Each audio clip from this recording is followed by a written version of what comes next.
गोद में बैठने से मना कर दिया और हमको धक्का देके वहां से भगा दिया। क्या वो मेरे पिताजी नहीं है? मैं उनकी गोद में नहीं बैठ सकता? क्या वो मुझे प्यार दुलार नहीं कर सकते? सुनीति मैया ने बड़ी सुंदर बात ध्रुव जी को समझाई और कहा, मेरे बेटे, तुम इस जगत के निर्जीव पिता की गोद में क्यों बैठना चाहते हो? वो तो हाड़ मांस का शरीर है, आज है कल नहीं रहेगा। अगर तुम्हें किसी की गोद में बैठना है तो परम पिता की गोद में बैठो, जो इस पूरे जगत के पिता हैं, उनकी गोद में बैठो। ध्रुव जी ने पूछा, मैया, मैं उन परम पिता को किस प्रकार से प्राप्त कर सकता हूँ, आप हमको बताइए।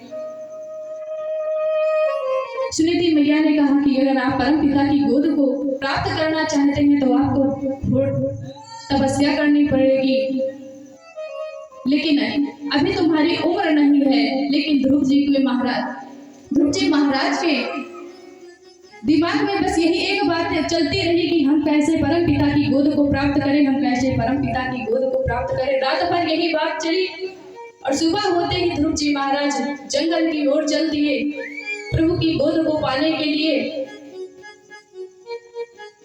रास्ते में नारद जी मिल गए। नारद जी ने पूछा कि कहाँ जा रहे हैं? ध्रुव जी ने सारी बात बताई। नारद जी ने कहा, एक उपाय है, वही करो, उससे तुम्हें परम पिता की गोद अवश्य प्राप्त हो जाएगी।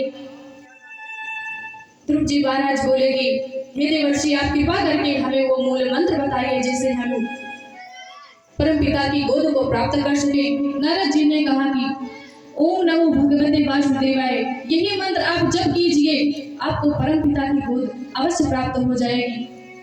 ध्रुव जी महाराज वन में गए, घोर तपस्या की, कठिन तपस्या की, फिर भी भगवान नहीं आए।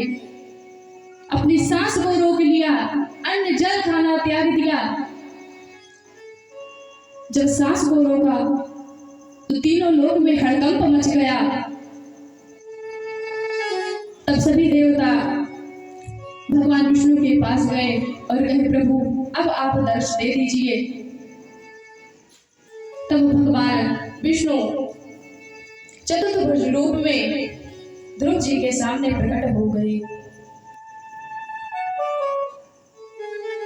ध्रुव जी को इतना भी ज्ञान नहीं है कि हम प्रभु का आदर कैसे करें, प्रभु का सत्कार कैसे करें और मुंह से क्या बोले। तब भगवान विष्णु ने ध्रुव जी के सर पर अपना हाथ फेरा और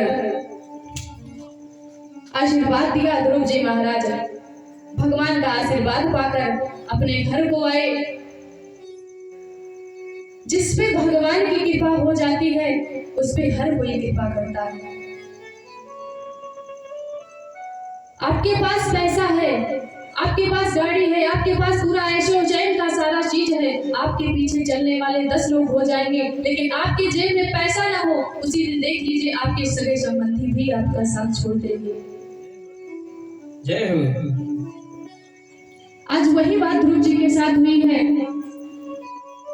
ध्रुव जी महाराज भगवान का आशीर्वाद लेकर अपने महल को, अपने पिता के घर वापस लौटे हैं। तो आज ध्रुव जी को लेने के लिए उनके पिता, पूरी प्रजा रथ के साथ आ रहे, क्योंकि उनके ऊपर भगवान का हाथ है, भगवान की कृपा हो गई है। मानस में कहा भी गया है कि चाप